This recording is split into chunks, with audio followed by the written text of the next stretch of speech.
for antiwar.com. I'm Scott Horton. This is Anti-War Radio.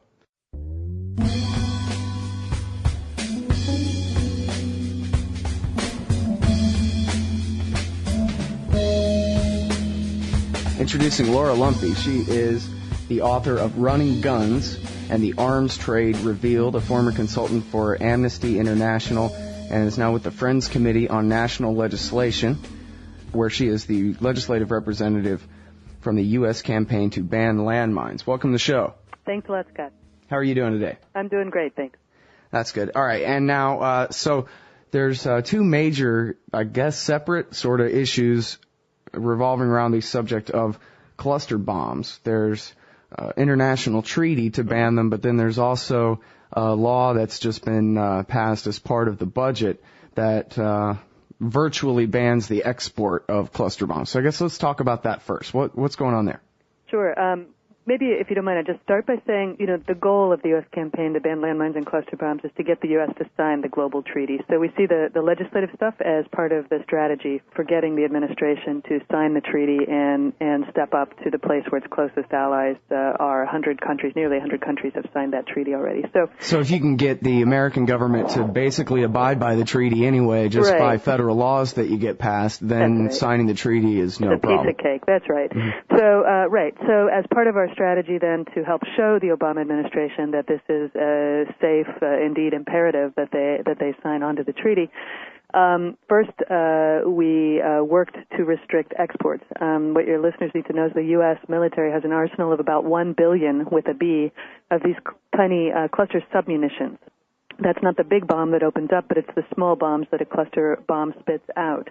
And many of those fail to explode on impact with the ground as they're intended, which you might think is a good thing, except that they're still lethal, and they're waiting for some subsequent farmer or child or just, any old person to come along, pick it up, jiggle it, and that could be the final little movement that the thing needed to be triggered. So we have two challenges. One is to make sure the U.S. doesn't export that very large arsenal of cluster submunitions, and the second is to make sure the U.S. doesn't use that very large stockpile of cluster submunitions. So in this big budget bill that was just signed into law in mid-March, embedded in that telephone thick size bill was one little provision that said that the U.S. could no longer export cluster submunitions if they had a dud rate of more than 1%. That is to say, if more than 1% of the small bombs within the big bomb, fail to explode on impact. So that's good news. That's 99.999999% of the U.S. arsenal of these weapons. There's only one type of cluster munition that would not be banned for export, something called the sensor-fused weapon, which we can talk more about if you like.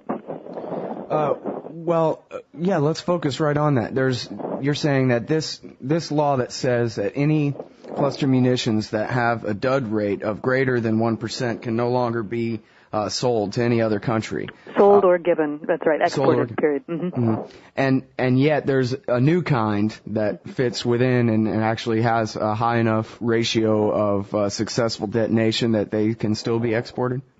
Yeah. The treaty that was negotiated last year also has, in effect, exempted some weapons. And here's what that treaty did. It said that if a weapon has a whole set of characteristics that would not result in it posing an unreasonably high or even a high risk of harm to civilians, then the treaty basically undefined that as a cluster munition. Mm-hmm. So it said if a weapon has a very small number of submunitions, the system that the U.S. has used most commonly, something called the multiple launch rocket system with a fragmentation warhead. It spits out one push of a button, sends out 12 rockets from the multiple launch rocket launcher. Each of those 12 rockets have 600 plus of these little submunitions that are about the size of a D-cell battery with a ribbon loop on the end. So one push of a button sends out about 7,000 of these small bomblets. Of those, about 10%, and that's a conservative estimate, will fail to explode on impact. So what you're going to have is some 600, 700 of these little battery-size objects with a ribbon loop on the end, very curious-looking object, very interesting to a kid. You'd want to pick it up and fling it around on your fingertip. And that's exactly the arming mechanism for these things. So that's the typical, that's what we really, really, really must make sure the U.S. doesn't use and doesn't export. And that's the bulk of our arsenal. And that's what our government used in the invasion of Afghanistan and Iraq. And also, I remember the New York Times headline, emergency export of cluster munitions to Israel in the middle of their war against Lebanon in 2006. You know, that's what actually got me into this particular work. Really? that New York Times story? Yeah, that particular New York Times story. Emergency export going, I forgot. Where, if your readers are not familiar with it, it sounded very much like in the middle of the 2006 war with, between Israel and Hezbollah fighters in South Lebanon. It sounded very much like the U.S. was going to make a quote-unquote emergency resupply shipment of cluster munitions. In the last 72 hours of that war, Israel rained down some 4 million cluster submunitions on South Lebanon. An estimated 800,000 to 1 million remained on the ground and hanging in trees, etc., after the war ended. So now about 300 people have been killed or wounded since the war's end, including about 50 deminers. These weapons are incredibly touchy and lethal. They're the most feared and hated kind of unexploded ordnance that deminers deal with. Well, there's an article in the Daily Star today about a 10-year-old kid that lost a leg and a hand. It was really an amazing story. I guess Americans don't usually get a chance to hear things like this, but according to the translation in the Daily Star anyway, the kid said, so I was out taking advantage of the springtime, playing in the field, and there were these pretty yellow flowers everywhere, and then the next thing I knew, I felt my body being ripped apart, he said. A 10-year-old kid. Yeah. You know what? We led a speakers tour through the Midwest in October. One of the speakers was a now 17-year-old young man from Afghanistan who lost both his legs to a U.S. cluster submunition in late 2001, shortly after the U.S. Invasion of Afghanistan. And he had the one sentence that summed it all up. If you had these in your country, you would ban them in an instant. So it's just, unfortunately, or fortunately for us, we're ignorant of these weapons. We're ignorant of, the threat, the lasting threat of having, in effect, landmines scattered willy-nilly around our homes, our gardens, our schools, our playgrounds, etc. And just think about, what that would mean to you and your family, your quality of life, your peace of mind. It would all be a thing of the past. So, of course, if we had these in our country, as Suraj said, we would ban them like that. Mm-hmm. Well, so this is a really significant step then. The Congress and the President, what's left for them to implement, for them to basically be going by the treaty even though having not signed it and ratified it? Use. So the budget bill included a provision that restricted exports, but so far it's still, the Pentagon still insists that they must maintain the right to use these weapons. They say that they provide significant force multiplier and protections to U.S. troops. I was at the treaty signing in Oslo in December, and there were 18 survivors of cluster submunitions at the treaty signing, and 16 of those 18 were affected by U.S. Cluster munitions. We've been the biggest user of these weapons in the world, in the history of the world. And so we need to make sure that the U.S. never again uses these weapons. So that's the second part. And to deal with that, we have a piece of legislation that Senator Feinstein, Senator Leahy, and 9 other Senate colleagues introduced in mid-February of this year called the Cluster Munition Civilian Protection Act of 2009. And that bill would prohibit use of these weapons along the same criteria that were just legislated around prohibitions on export. So, if they're not safe for our allies to use, they're not safe for our troops to use either. Well, and that's the thing today, right? Today's the National Call-In Day in support of that. Yeah, we have a National Call-In Day we've organized called Give Cluster Bombs the Boot. It's a National Call-In Day to the Senate, and we've got information up on the U.S. Campaign to Ban Landmines and Cluster Bombs webpage, which is www.uscbl.org. And you'll find it if you just type in Google Cluster Bombs the Boot, you'll come up with lots of different organizations who've picked this up and are running with it. And the call-in day we're focusing on today, because we were trying to generate a lot of calls on one day, but our call-in number will be open for the whole week. So we really encourage any of your listeners to get online, see which states in particular, which senators we're focusing on, because many states, both senators have already signed on. So, for instance, all of the left coast, or Oregon, Washington, California, all taken care of. Vermont and Maine, all the senators already on board. For every other state, either we need both or we need one of the senators. So really encourage your listeners to check out the quick talking points. It'll take 5 minutes at most to call your two senators. We've got a handy-dandy little script there that you can use, and it'll really help a lot. We're trying to run up co-sponsorship on this bill. We've already got 24 co-sponsors, so nearly a quarter of the Senate. We're working to get 30 co-sponsors within the next month, and we think that'll really show President Obama that this is, not only a safe issue for him to take on, but an imperative issue for him to take on. Mm-hmm. And for those who are listening to this on MP3 later, again, it doesn't matter if it's on Monday, Tuesday, or Friday, or next week. If you can just call your senators and let them know that, this is the kind of thing that would help convince you to support them the next time they're trying to get reelected. Right. Or would be the kind of thing that would lead you to oppose them the next time they're trying to get reelected if they don't sign on.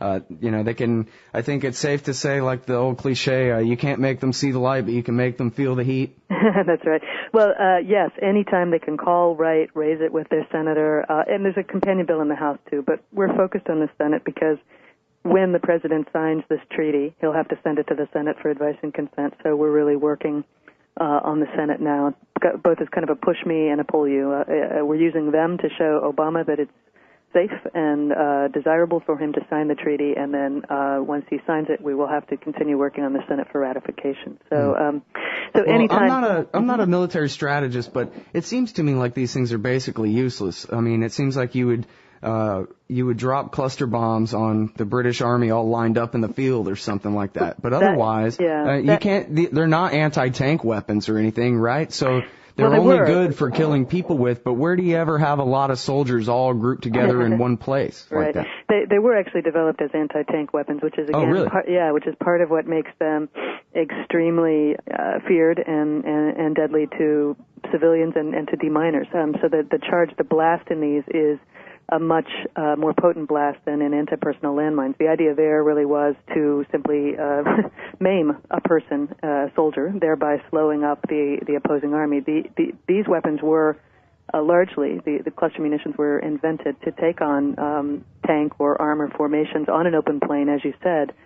So it's a higher charge blast, but as you ask, you said soldiers are not, lining up neatly. Well, tanks are a thing of pretty much the past, and as you know, warfare increasingly is fought in and on the margins of cities. And so, if you use these weapons, you are really seeding terror in a city or in a populated area. Mm. So, that's a really important point. How much more deadly these things are lying around than landmines, which are already, an absolute nightmare in many places in the world. Absolutely. Now, as far as their use in Afghanistan and Iraq, are they still littering the ground undetonated like they are in Lebanon? Yeah, they're still littering the ground. They have not been used since 2003. So the U.S. used them in the invasion stage of the Iraq war, and that's the last time they used them. And part of the reason that they're not still using them gets back to the question you just asked, which is how can these things actually be useful?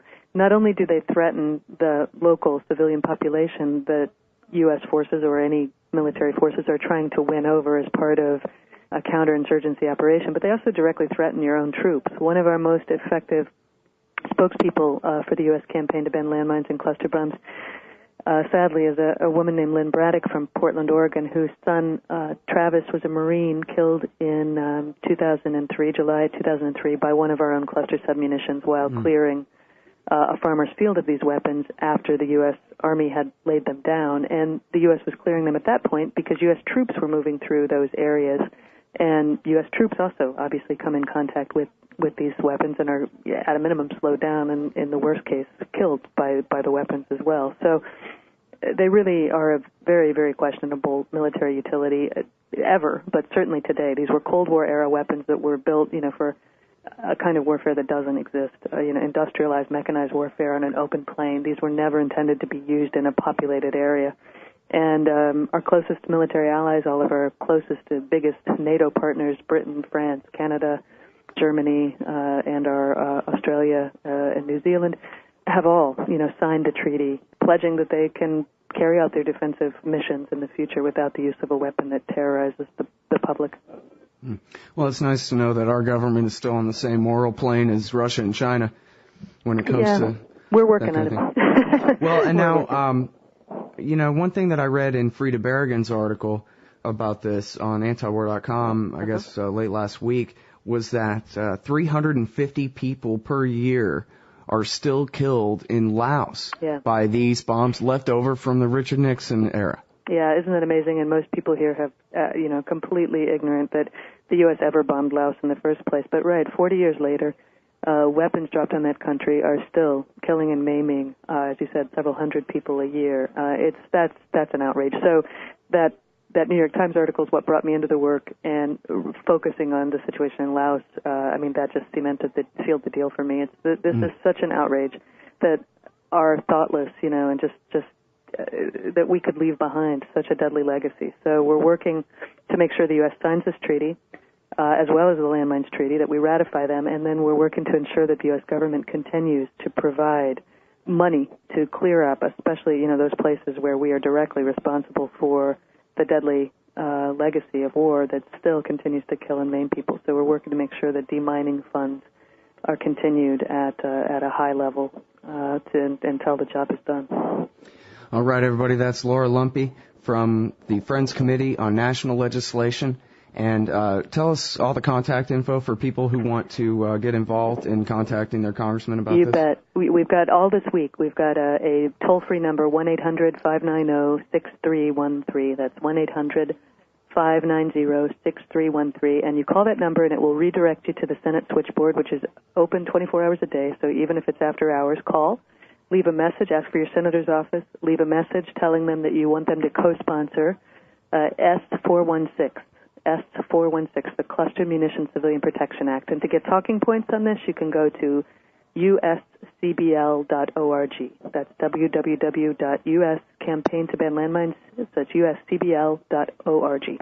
And also, they can find links from the Friends Committee on National Legislation, FCNL.org. That's right. That's where I am based, and we coordinate the U.S. campaign, but so FCNL.org also. Thank you. Okay, great. Thank you very much for your time on the show today. Thank you. Cheers.